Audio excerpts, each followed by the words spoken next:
Imagine this. You are the man who has complied. You have spent the last 3 decades of your life deciphering the code, absorbing the clues, trying to be exactly what they told you you had to be. They told you, be strong. And you became the rock, the pillar, the man who never breaks, the one who absorbs the panic and chaos of everyone else without ever showing a crack. They told you, be a provider. And you built. You sacrificed your dream for the stable job. You traded your passion for the paycheck. You missed the best years of your physical and mental health to erect an empire, or at least a safe haven for your people. They told you, be sensitive, and you learned to listen.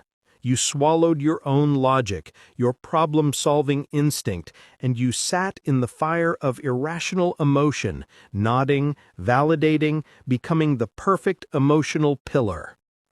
You have played the game. You are the checklist man. Strong but sensitive, successful but humble, a provider but present. You are the chimera, the perfect product of modern social engineering. And here is the paradox that is driving you insane. Here you are at the peak of the mountain they told you to climb, and you feel completely empty. You feel used. You feel that the respect you receive is conditional. You feel that the love you are given is transactional. You feel in the deepest part of your being that if you stop performing for a single second, if you stop providing, if you stop being the rock, if you dare to have a bad day, a moment of weakness, or God forbid, a priority of your own, the entire house of cards will collapse. The applause will stop, and you will be discarded like a broken tool. You have spent your entire life letting others, society, women, conventional wisdom, define your worth. And now you realize the raw truth. They don't value you. They value your function. And the worst part is the shame. The system has programmed you so perfectly that the moment you consider prioritizing your own peace, your own goals, your own development, a vicious voice in your head whispers that you are selfish, that you are a bad man. That is the flawed map. That is the enemy. The enemy is not a person. It is an idea. It is a toxic script they forced you to memorize. It is the conventional wisdom that put a harness on you, told you to pull the cart, and shamed you for wanting to rest. Today, I am not going to give you advice.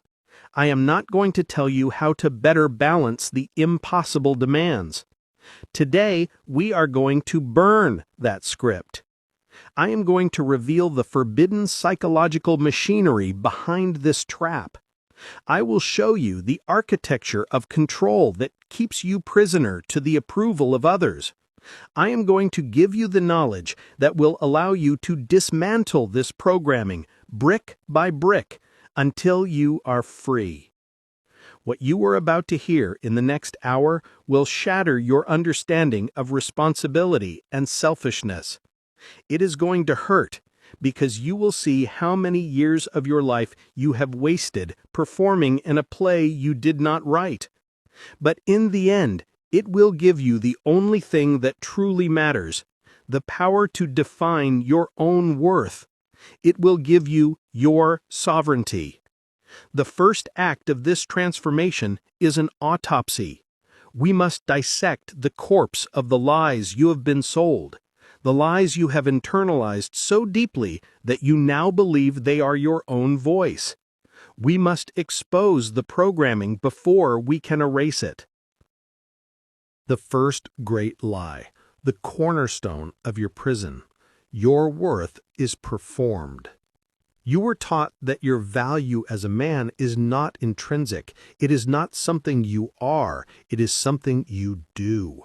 It is a performance you must give every day, and if the performance fails, the audience boos you off the stage.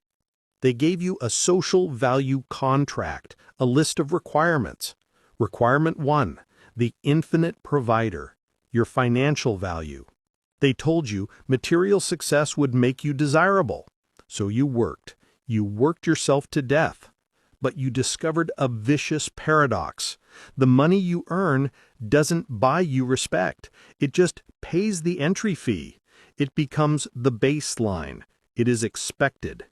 And the moment you prioritize the work necessary to maintain that level of provision, you are accused of being absent.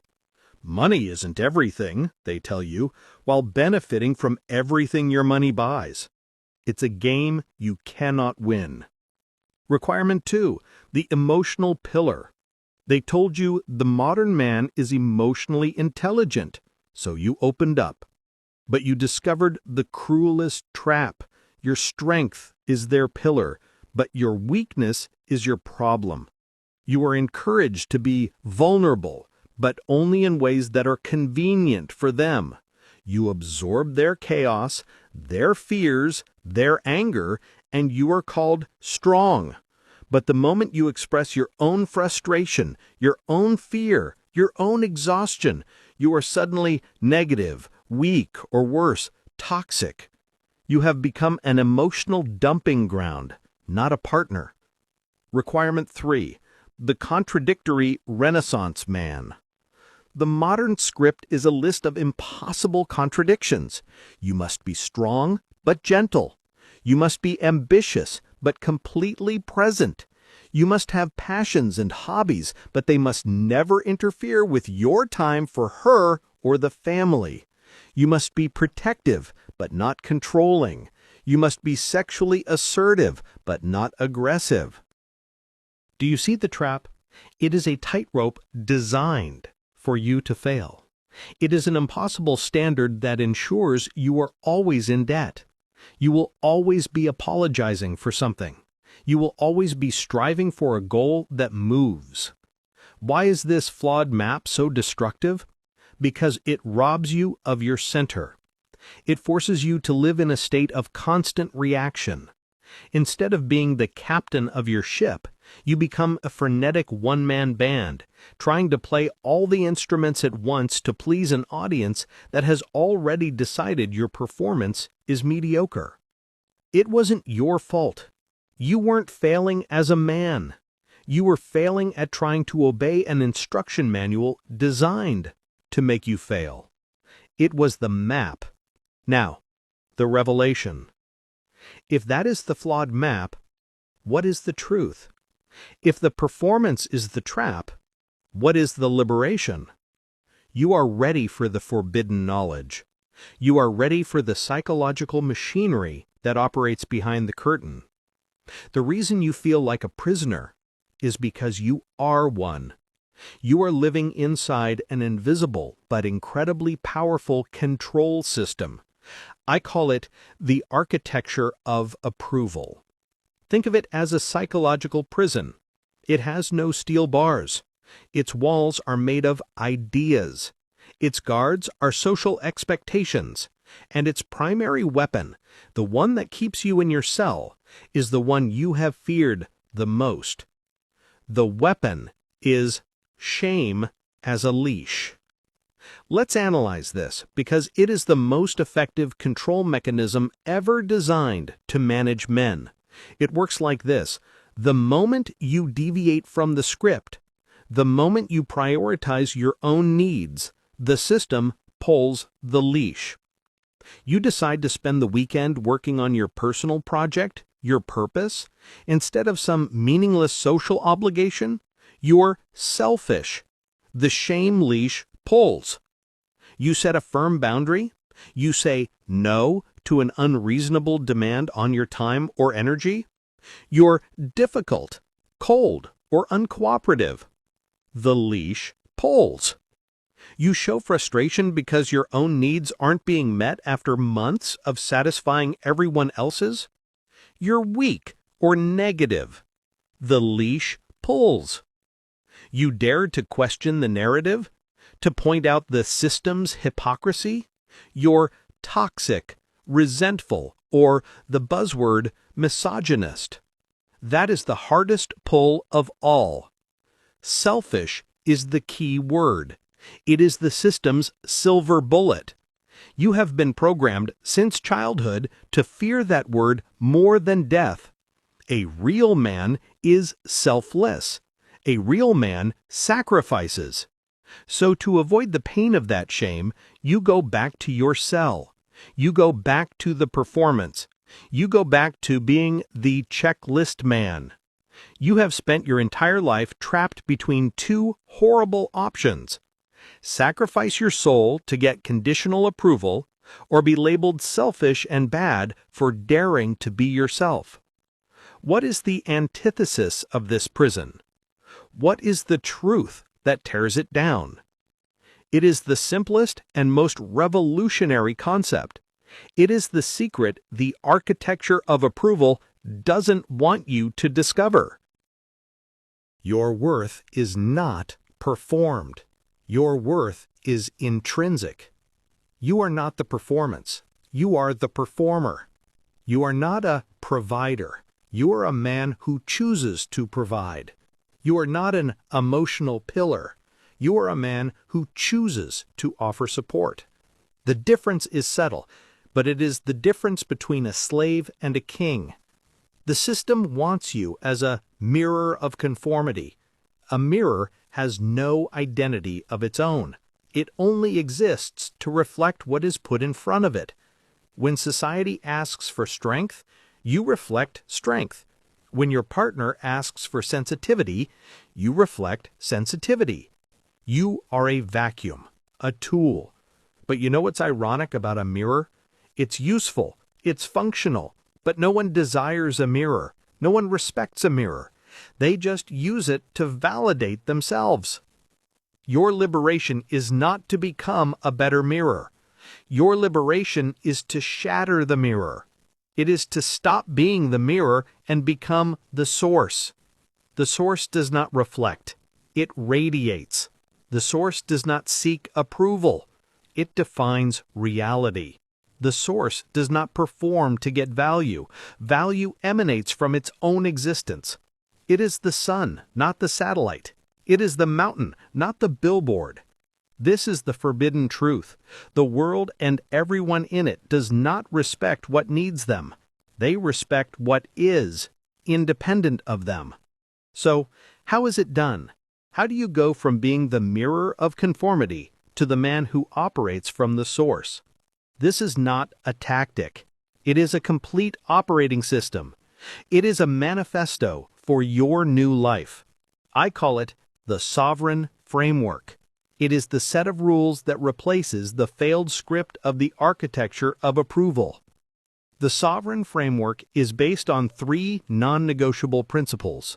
Principle 1, the sovereign focus, your mission above all else. This is first and foremost. You must have a mission, a purpose, a why that is bigger than you, bigger than her, bigger than your fears.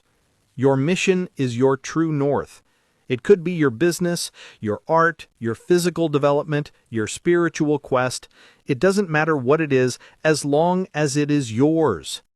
Why is this so crucial? Because a man without a mission is a ship without a rudder. He is a leaf in the wind. He is easy prey for the architecture of approval. If you don't have your own purpose, you will be dragged into serving everyone else's.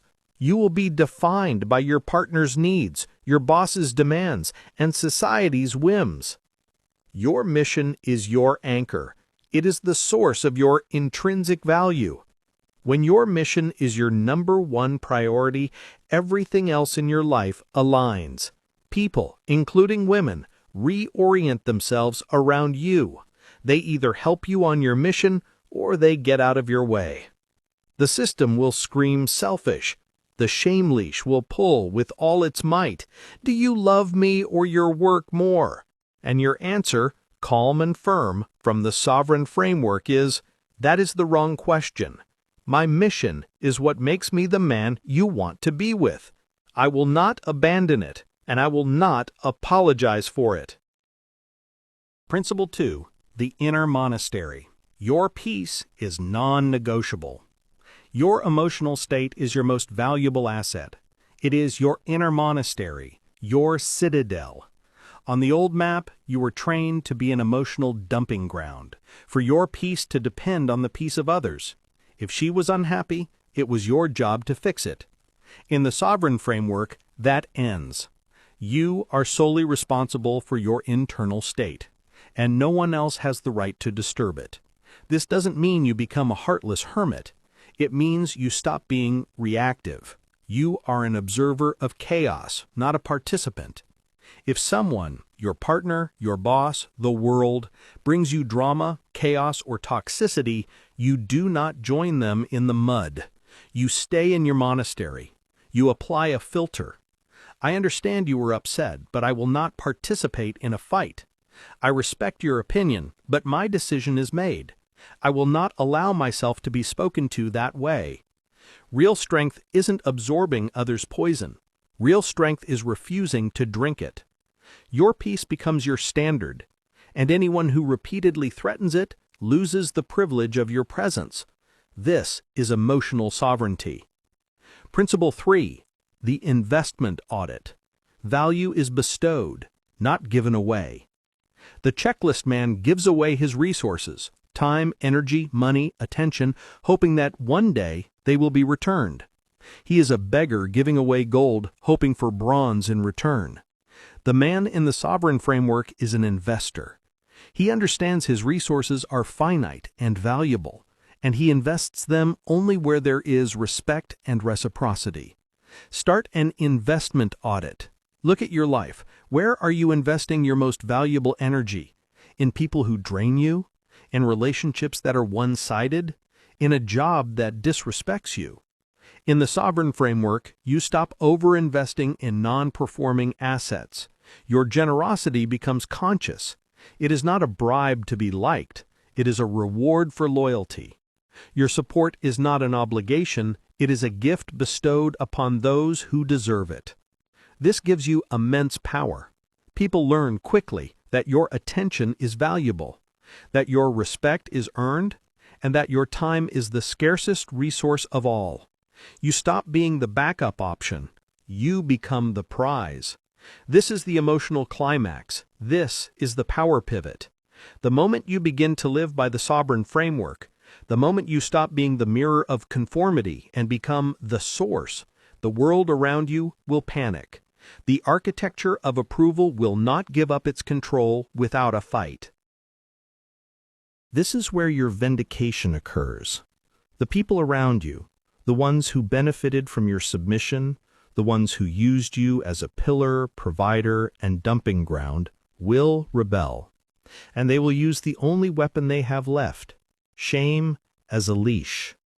You will hear phrases like, "You've changed, you've become cold, you just don't care anymore, you've become so selfish. Who do you think you are?" This is your graduation.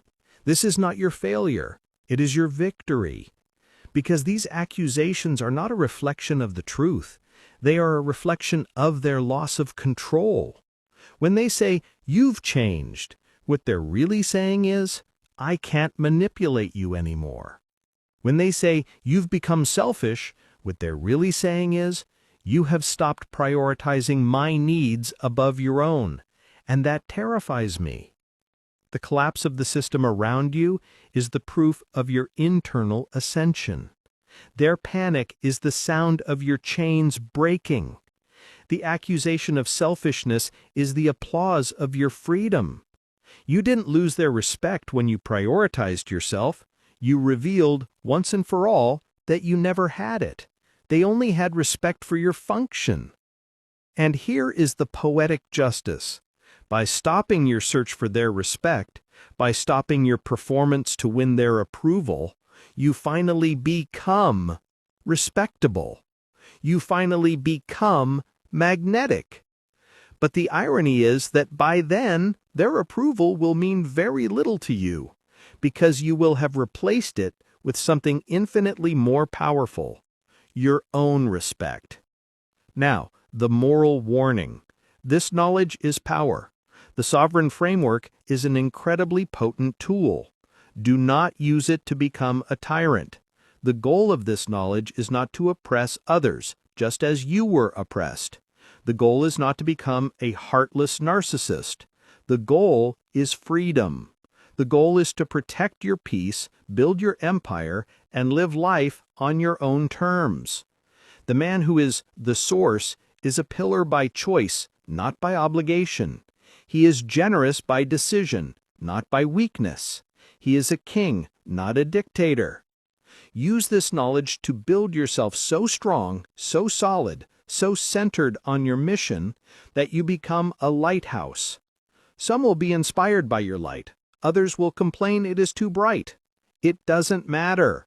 The function of the lighthouse is not to please the ships. It is to stand firm. We have performed an autopsy on the lies. We saw how the social script, the architecture of approval, turned you into a checklist man, a mirror of conformity. We saw how they controlled you using shame as a leash, making you fear the word selfish. But then we found the forbidden truth, that your worth is not performed, it is intrinsic. I gave you the system of liberation, the sovereign framework, the 3 principles of power, the sovereign focus of your mission, the inner monastery of your peace, and the investment audit. You saw how your vindication would not come from their approval, but from their panic. If this revelation has shattered your cage, if this forbidden truth has resonated in your soul, like this video and subscribe. Because this is the academic depth you deserve. But more importantly, join the movement. Join the tribe of men who are reclaiming their sovereignty. And as a badge of your new identity, as a declaration that you have broken the failed social contract, comment the word framework. Comment framework if you understand that you define reality, not it. Comment framework if you have decided to stop being the mirror and become the source. Comment framework if your peace, starting today, is non-negotiable. The masses will keep performing. They will keep running on the hamster wheel of approval, chasing a respect that will never be given to them. Not you. You have chosen to see. You have invested this time to understand the machinery. And now you possess the knowledge to be free. They live in a prison of others' expectations. You have just built your own kingdom.